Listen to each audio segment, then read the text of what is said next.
The following is a Hoop Ball presentation.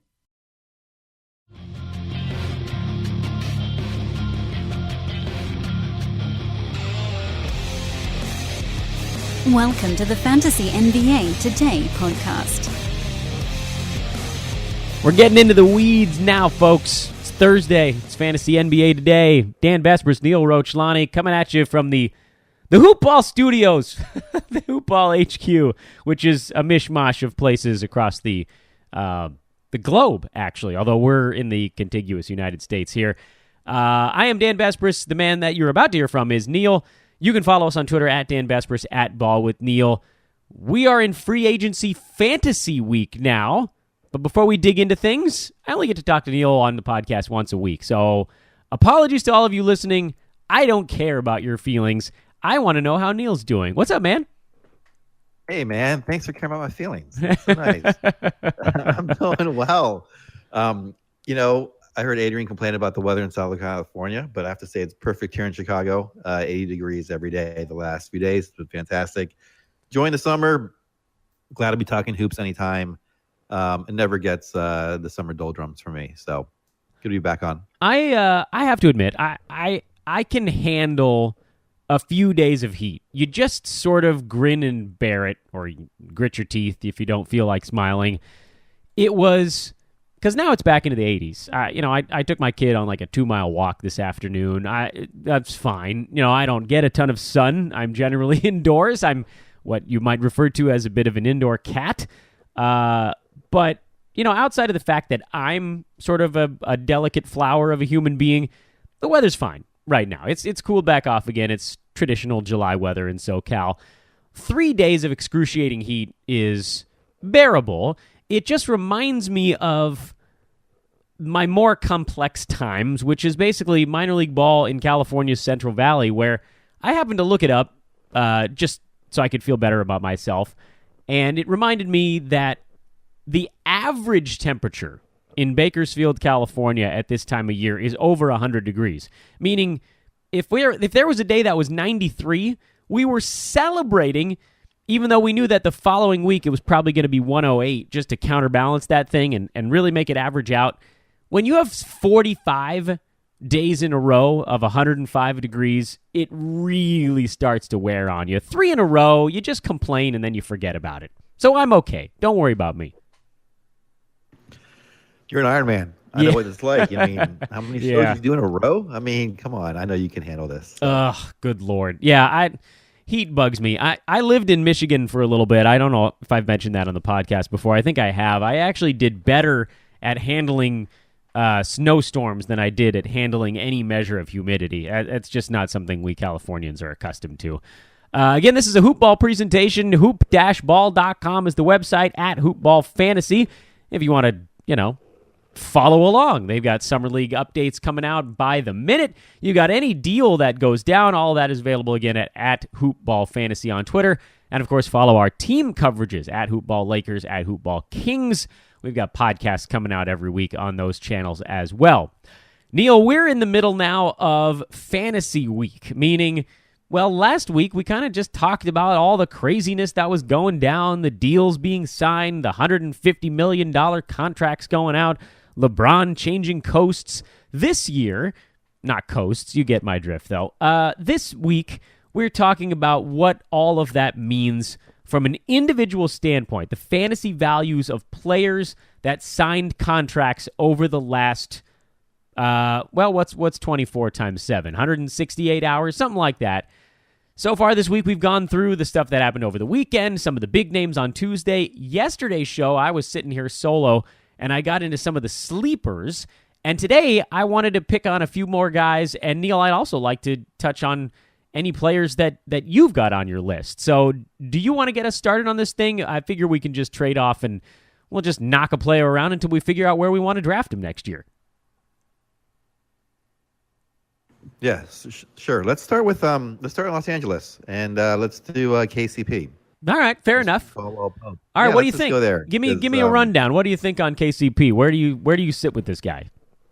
All right, so this guy, when he came out there, or when he switched teams from Detroit, I thought he was going to be pretty solid as a fantasy asset. And looking at his numbers last year. He was 82 in averages, an 8 cat, and 80 for the season, which is a little bit lower than what I expected. And he did play 33 minutes. So I don't know where he can get better. I know LA has not really recruited too many shooters to that team with LeBron.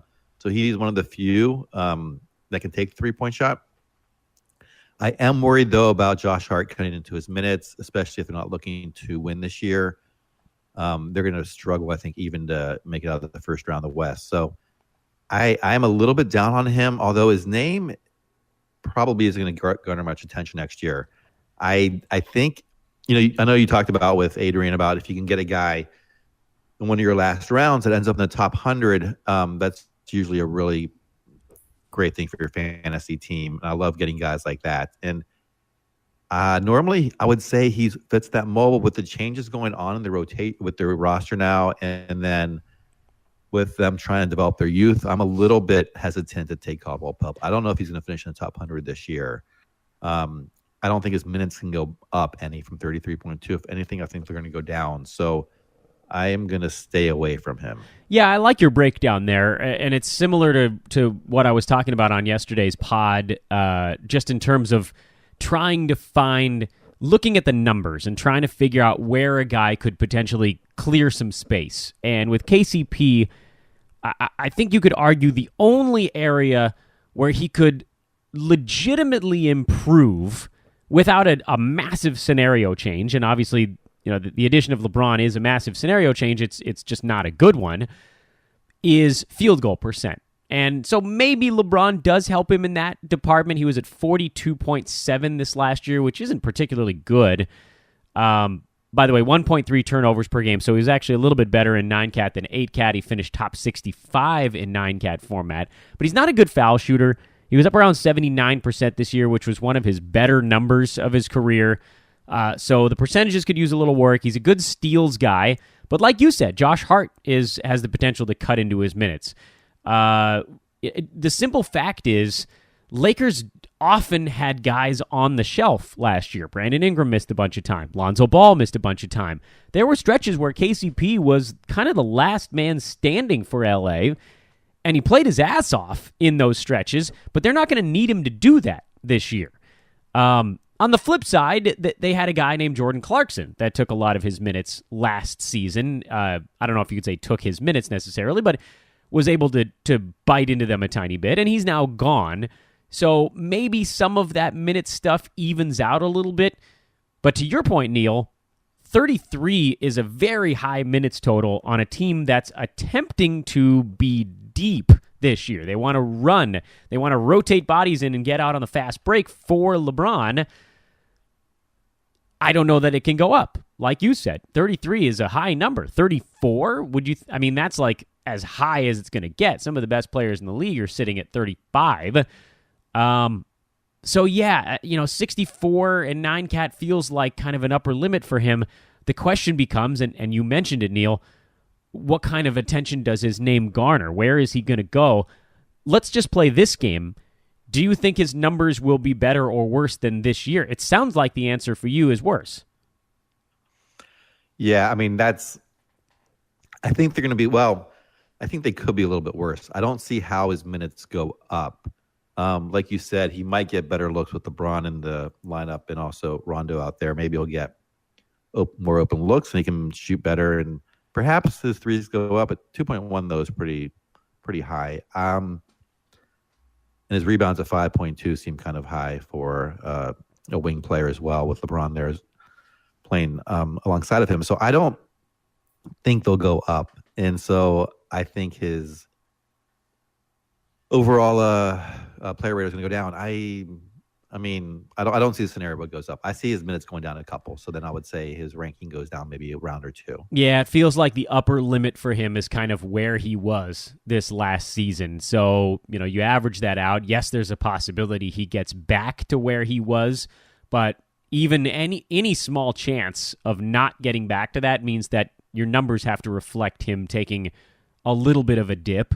Just because, yes, the growth of Josh Hart, the growth of Lonzo Ball, the growth of Brandon Ingram, the growth of Kyle Kuzma, who doesn't share a position on the floor with him, but as those guys get better, the need for KCP to take 11 shots a night goes down.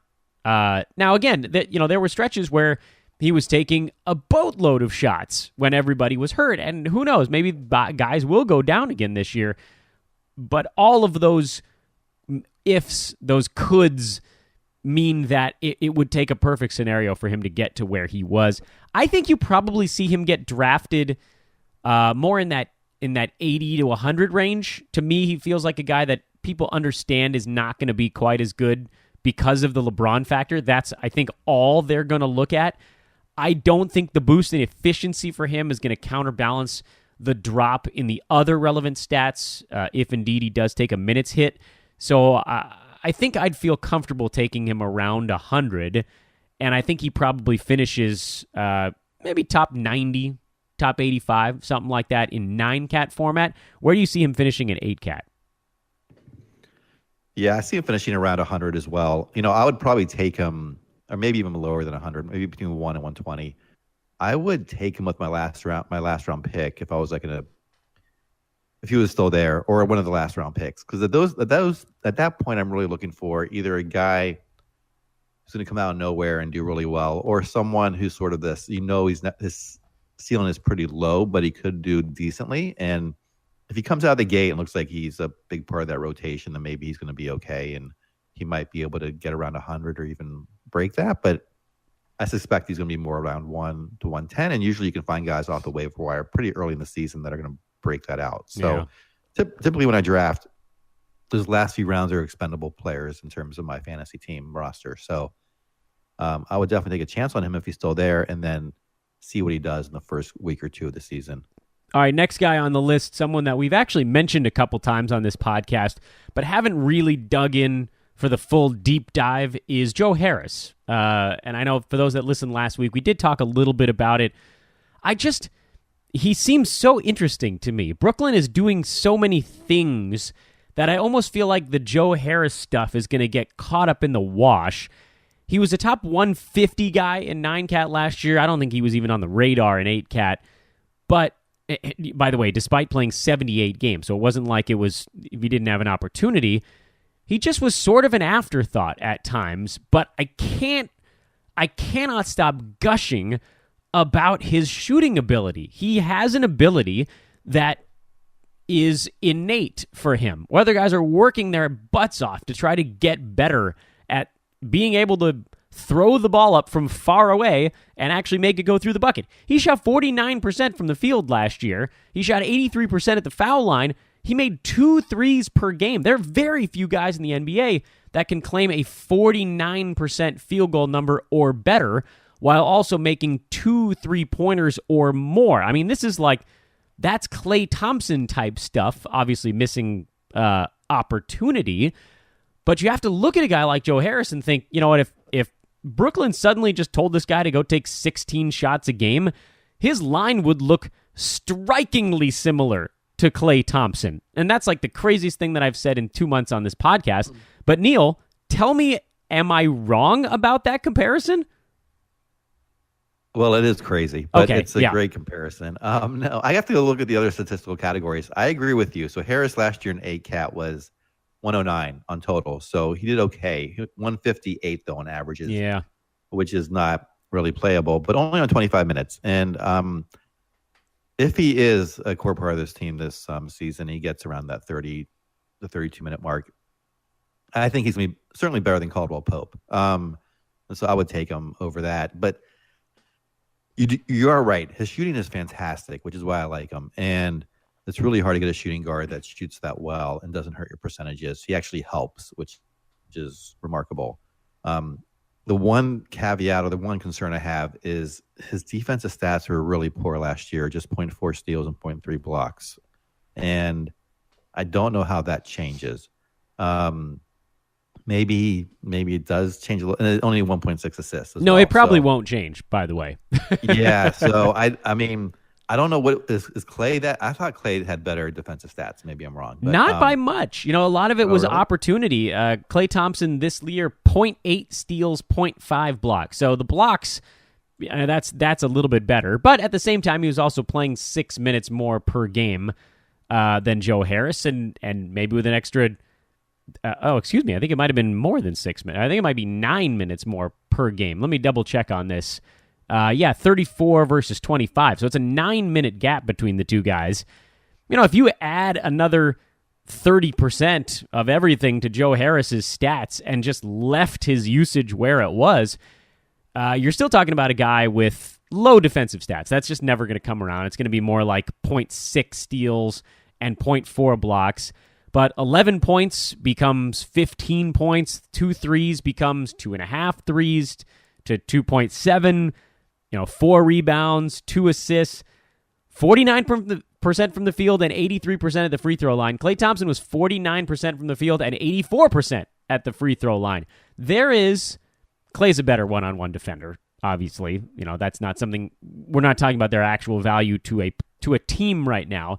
But from a fantasy perspective, if you let Joe Harris take 16 shots a game and his shooting holds, you're talking about a guy that, here's another comparison that maybe won't freak people out as much.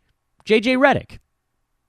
No defensive stats, decent percentages. By the way, Harris's percentages, I would argue, better, even though Redick a better foul shooter. Harris 3% better from the field. He just needs to take more shots. He needs to be more aggressive, and I feel like this 2-year contract is them sort of saying, go do it, man. Be a part of this thing. I'm weirdly excited about Joe Harris, even though he doesn't do the defensive stat thing. And I guess my concern is where he ends up getting drafted. I got to think it's going to be pretty low, given the fact that he was basically useless last year. Yeah, I have to imagine he's pretty low, unless he gets all these, fantasy sites. Well, luckily, you and I aren't moving the needle quite as much as some of the big box guys. We can sneak him in. Say, Dan, we're coming along. Yeah, well, 109 last year in season total. So I think he clearly, if he, like you said, I think Brooklyn does want him to be one of their main usage guys, and if he gets into the 30 minutes, he's easily going to be inside the top 100. Are you thinking top 75 even, or is that? Well, let's see. So Redick this year finished at number 69 in 9-cat format, and 8-cat. I think it's going to be harder for a very low turnover, kind of low popcorn number guy to make that same leap. But to me, that's a pretty good comp. Is Redick. Even though the percentages actually match Klay Thompson's much more tightly, Redick is a guy that's a zero defense player where you just know that's not going to change. Harris is actually a better rebounder than JJ. Redick probably a little bit of a better passer, but they do have kind of a similar makeup. They can knock down shots from the perimeter at a good enough clip where it doesn't drive their field goal percentage down. So yeah, I do think that there's a universe where there's top 75 upside. The issues that remain for Brooklyn is logjam stuff. Will they ever just let a guy play 30-something minutes at his position? And, the answer is I don't know for sure, but if you're spending a 12th, 13th round pick on Joe Harris on the chance that he gets 30 minutes a night, that's a wonderful potential value. And if they play him 25 minutes a night, you hold him for 3 weeks and then punt. It's not much lost, at least in that. It's not like you're blowing a 7th round pick on him. Yeah, I mean, at that point in the 13th round or 12th round of the league, it's really hard to find guys that could pop into the top 100 anyway. So if you might as well take a chance on someone who might get there, like Joe Harris. So so you said 75th, or would be like beginning of the 7th round, if my math is correct, in a 12-team league. So would you take him 10th round, or is that still too early, you think? 12-team league? Yeah. Yeah, I think I'd give it a go. End of the 10th round, 120-ish in that neighborhood. There are guys that go around 100 to 115 that have perhaps a more clear path to top 80 type value. Guys last year like Niko Mirotic, like Thad Young. But I do think that Joe Harris is just one tier down from those guys, where he's like an injury to Karis LeVert away from being able to plow into that 30-minute mark, or something equally simple. Maybe it's just him outplaying all these other guys. Sometimes on a young team like Brooklyn, all you got to do is not make idiotic mistakes, and you can get a minutes bump. They clearly like him. They gave him a solid deal early in free agency. So, I'm high on him. He's a guy that might find his way onto the Dan Besbris sleeper list as the season approaches. We'll reassess that shortly. I want to move along to player number 3 for today's podcast. I don't want to spend too much time lauding praise on Joe Harris. And this is one that we actually haven't really mentioned on this show before, and that's Rudy Gay, because he was just such an afterthought last year.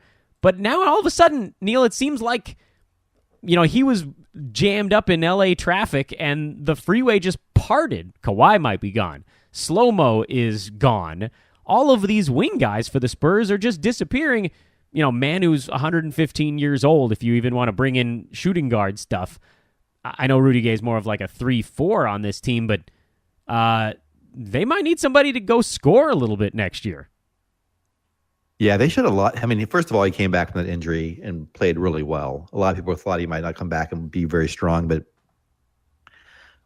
he played very well. Secondly, he got a lot of minutes on that team, which means I'm assuming they have a lot of confidence in them. And you're right, with the change of Anderson leaving, I don't know what's going to happen with Kawhi. No one really knows. I'm assuming he's not there or not playing for San Antonio this season or not willing to play for them. Gay becomes really interesting. Last year only had 22 minutes. And he didn't obviously move the fantasy needle overall, but he had some really good moments throughout the season. He's one of these guys that I like a lot. He does a lot of the different categories. His steals and blocks are decent.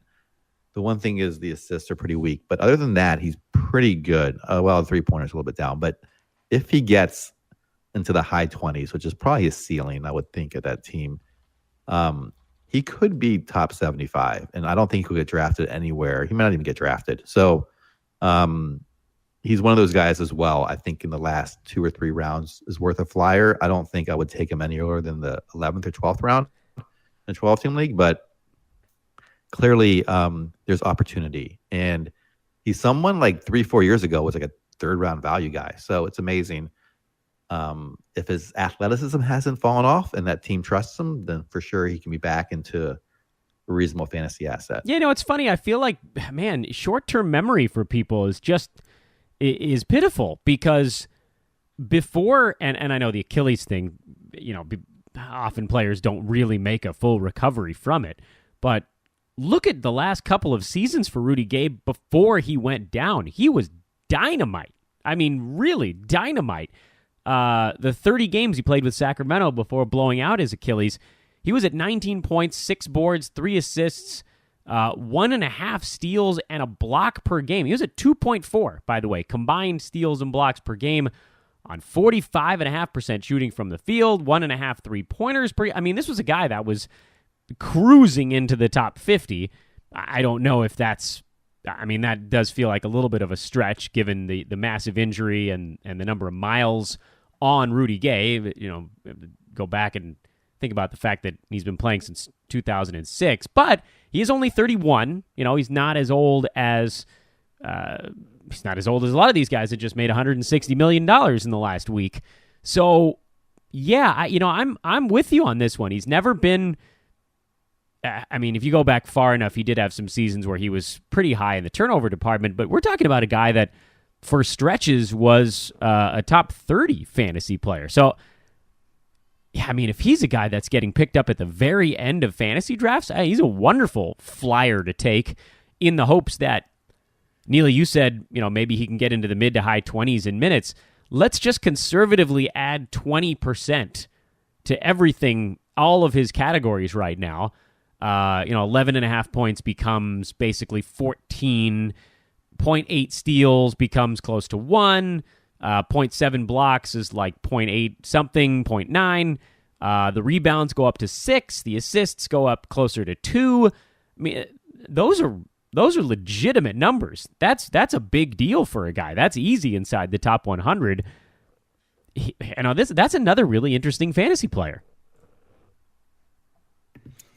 Yeah, I liked him last year when he came back and he had those games where he got the starting role and he played pretty well. And I don't see why that would go down. I would think if anything, he's going to get better into the system of San Antonio. It's a unique system, and I think with more experience with it, and the more he'll be counted on to maybe even be more facilitator, maybe his assist will go up even more. So I've always liked him as a player. I know analytics don't like him, but I've always enjoyed watching him play. And I used to have him as back when he was, like a player you would take in one of the first few rounds. I always tried to target him late in the third round, fourth round if he was still there. So we'll see. We'll see. I'm assuming he's healthy. I've heard nothing negative about his health. So that would obviously be the main concern. Yeah, the hell with analytics right now. I mean, that's great for determining who's going to help an actual fan or an actual reality team. If we can get a guy that's out there ball hogging a little bit, that'd be thrilling for us here from the fantasy perspective. That's the good stuff.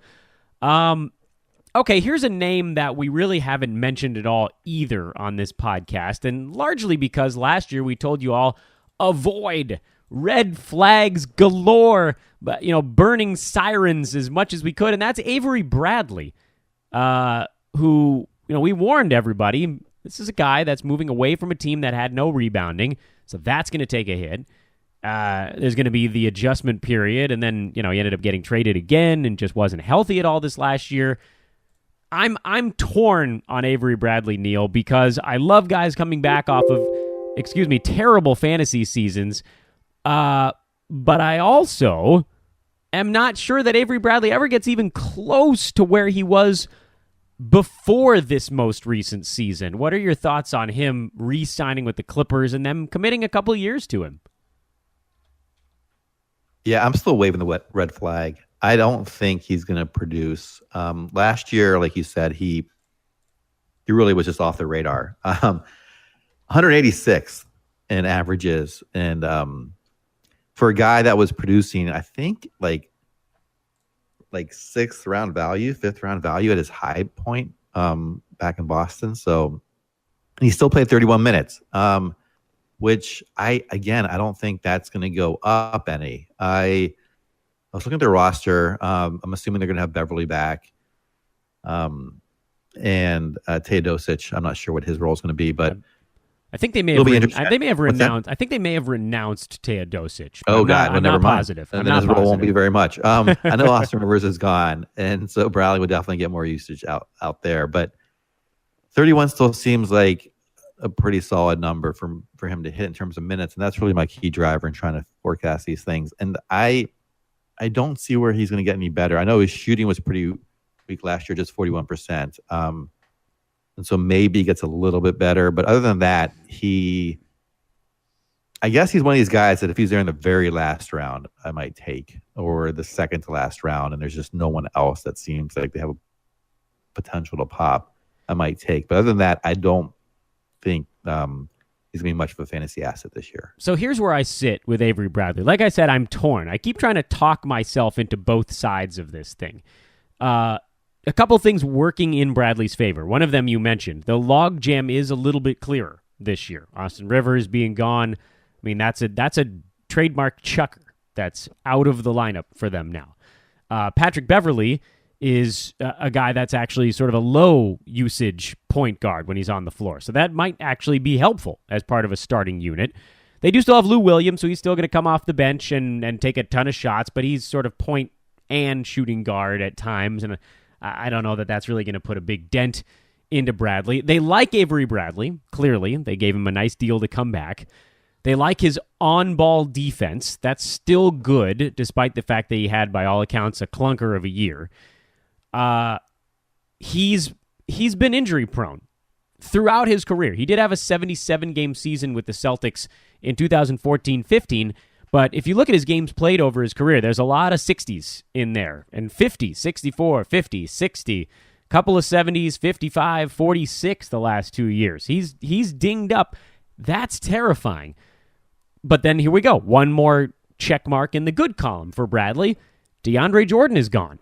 So now you're looking at a Marcin Gortat starting center for the Clippers. That's not quite the same rebounding prowess that DeAndre Jordan had. Maybe there will be a couple of boards floating around that Bradley and Pat Beverly can go back and grab for the Clippers guard contingent. yeah, maybe he won't be terrible at stealing the ball, which is kind of what we saw during his time with the Clippers. He just wasn't healthy. And so I look at the numbers here for Bradley, and I think to myself, how do these compare to his career arc? The 41% shooting you mentioned, that's a career worst. And a lot of that actually came because of his time in Detroit, believe it or not. He shot 47% during his 6 games he actually managed to play with the Clippers, but not much of a sample size there. The three-pointers do seem to be pretty settled in around 1.6 to 2. I think that's pretty achievable. He's not a great foul shooter, mid to high 70s over his career, so that's not going to change much. So you look at the numbers with this dude, and it does seem like there are a few obvious spots, field goal percent, rebounding, maybe steals, that should sort of regress towards a positive mean for him. Then the question becomes, does that actually mean enough to get him back into the top 100? I think you're looking at a guy that's going to sit in 9-cat format at least, that sits right around top 100 value. So like you, Neil, I'm targeting him in that 130 to 150 range of a draft, but I'm certainly not going out of my way to grab him because what am I going to do with a top 100 guy who's only playing 55 games a year? That's just not that helpful. Neil, where do you want to go next? Let's do one or two more guys before we wrap it up. Yeah, let's go to Orlando and talk about Mr. Aaron Gordon. All right, get us started. Where are we going? What are we talking about? Right. What's the deal with this dude? I bought the hype last year. Last year he was Mr. Hype Machine. I don't know if there was a more hype guy than him. I wanted to buy the hype. I was not able to because it got overhyped everywhere. Consider yourself lucky. Yeah, I do consider myself lucky. You talked about how when someone kind of burns you in fantasy, you tend to hate them for life. Aaron Gordon may be in that category for some players, for some fantasy players this year.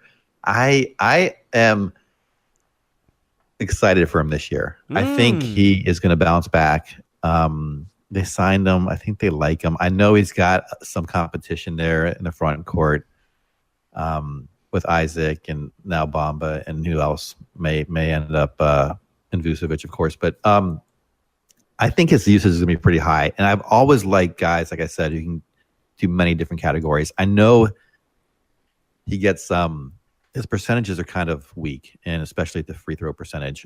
But I am expecting him to have a pretty solid season. I mean, last year he finished, so he's 67th last year, an 8-cat on 33 minutes. I know he kind of got drafted more with people thinking 50 or higher or better, like in the 40s or 50s. So I think he's going to be in the 40s or 50s this year, and hopefully he'll still be there by round 7. That's when I hope to get him. I don't know. I don't think he makes it that far. I don't think he falls to the 70s or 80s. I think what you're blowing my whole draft strategy right now. I hope you're right. By the way, he averaged 1.8 turnovers per game, which is league average. So his 9 and 8 cat ranks were almost exactly the same this year. So this is one of those rare discussions where you and I are talking about the exact same thing. 17.5 points per game, 8 rebounds, 2 assists, a steal, 0.8 blocks. All of that sounds freaking great. But 43.5% from the field on 15 shots a game and 69.8% of the foul line on 4 free throws per game. Those are both blowing a giant hole right in the middle of the armor for your fantasy team.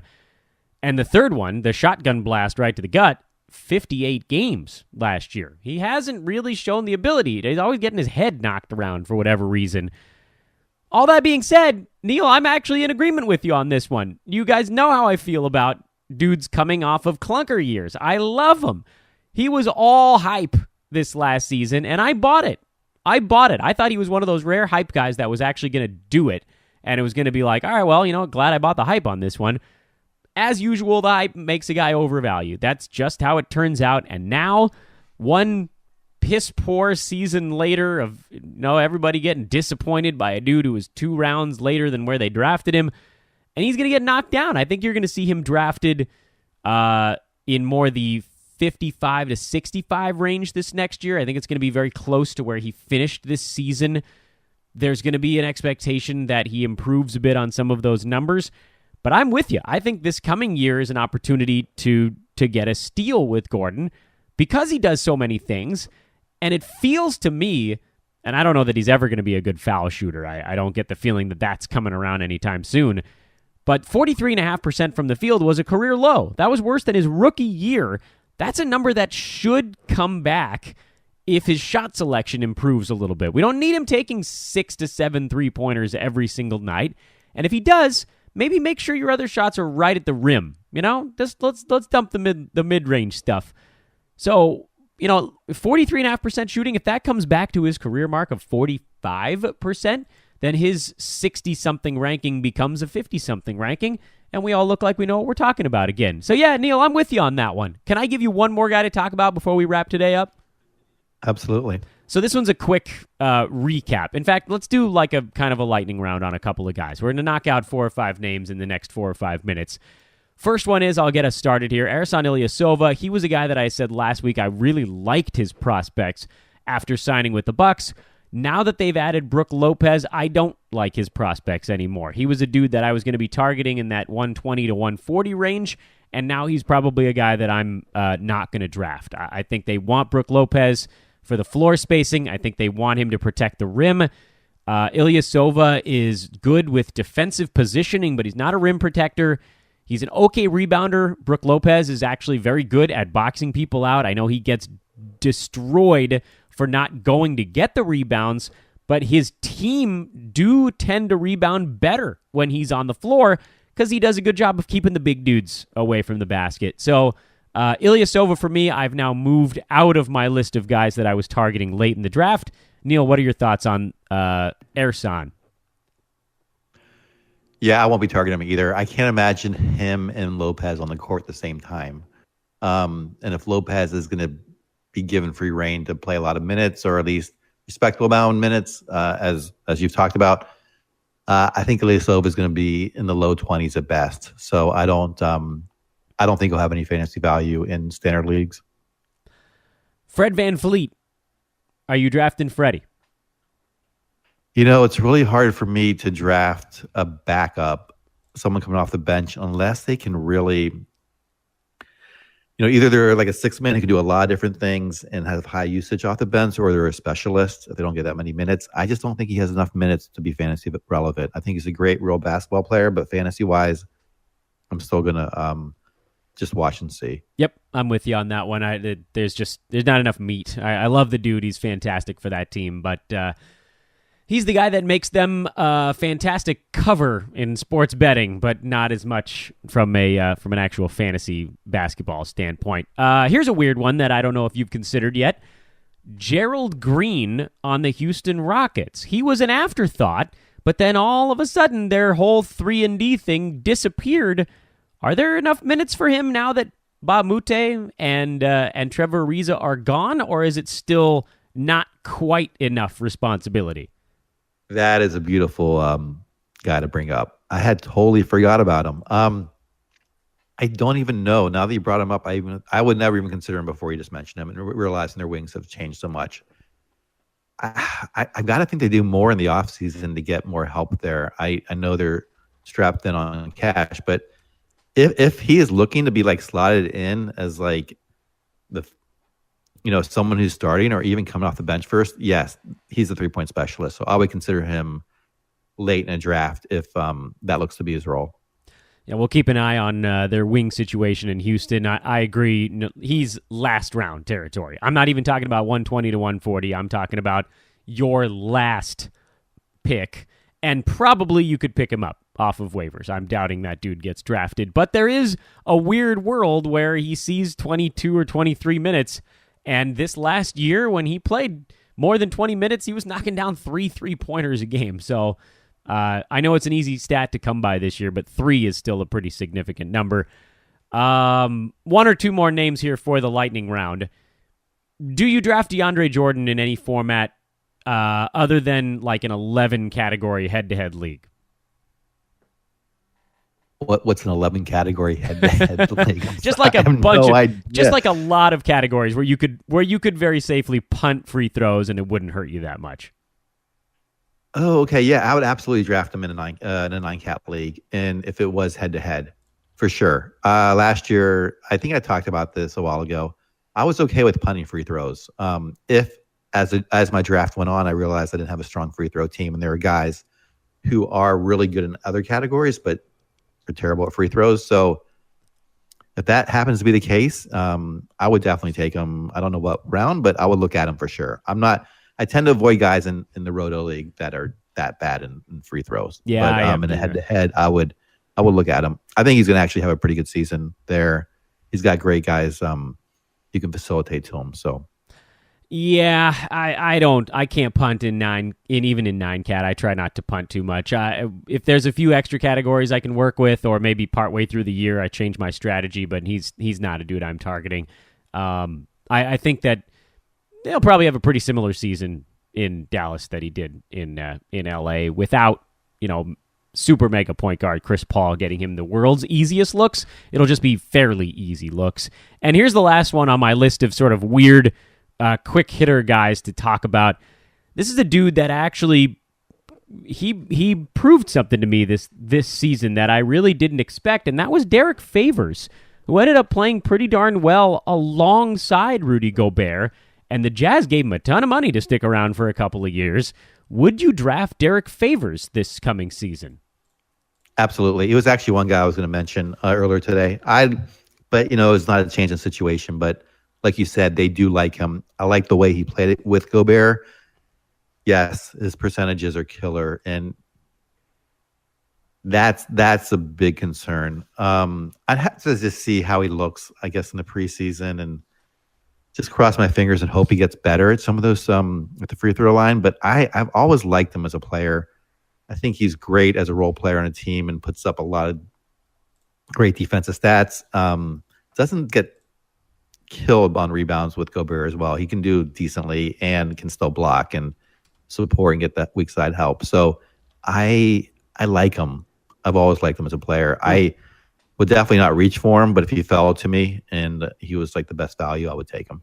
Yeah, I'm a little bit less enthusiastic about Favors. The free throw thing is certainly an issue, and we've seen where he can kind of come and go from being a big part of the rotation. I was really impressed with how he kind of found a niche for himself, despite being center size and playing the power forward. In the modern NBA, you're playing power forward, you're guarding these little guys that are playing the forward nowadays. It just didn't seem like he had a chance to stick with them. And I thought he did a heck of a job of kind of proving me wrong on that one. But he feels like a top 100, top 110 kind of guy. I don't think that I'm getting him. Although, like you said, if he's there at the very end, he has the potential to be a solid defensive contributor late in a fantasy draft. And those guys are fairly rare when you get into the 125, 140 range. Over his career, he's been a dude that gets 0.8 steals and 1.3 blocks for his career. That's pretty good to be averaging more than 2 combined. And even last year, he was at 1.8 combined steals and blocks. So, that's part of his game. It's something he's done a good job forever. But the other stuff is a little bit lacking right now. He doesn't take many shots. He's a bad foul shooter. And Gobert is gobbling up all the rebounds when Rudy's healthy, and who knows what's actually going to happen on that front. Okay, I think that's probably good. That was Lightning Round Edition. We managed to squeeze in some names there at the end of the pod. That was fun. Neil, a lot of ground to cover. I'm anxious to see what the hell we left for you and Adrian to talk about tomorrow. Well, I know how much you love Summer League analysis. So there you go. I can do that, That's actually a really good idea. It's so relevant for the regular season, as you mentioned. You guys don't have to make me nauseated by talking to me about it. That's brilliant. What wonderful planning. Yes. We can talk about all these great Summer League players that will sit on the bench during the regular season. Yeah, don't buy the hype, everybody, but enjoy it. It's fun. There's basketball year round, so it's good anyway. He is Neil Rochlani at Ball with Neil on Twitter. I am at Dan Besbris on Twitter. This was your Thursday edition of Fantasy NBA Today. I think we covered 9 guys on today's pod. That's pretty good. Again, this is a Hoop Ball presentation. At Hoop Ball Fantasy is the Twitter handle of that one. And go check out the Lakers pod we did on LeBron James signing. We had a lot of fun. It's a total goofball experience, but we did talk about all the other stuff going on as well. That's available at Hoop Ball Lakers. Neil and Adrian will Sherpa you through to the weekend on the Friday edition of the show. Until then, well, I guess what? I'll talk to you on Monday, but we collectively will be back at you tomorrow morning. So long, everybody.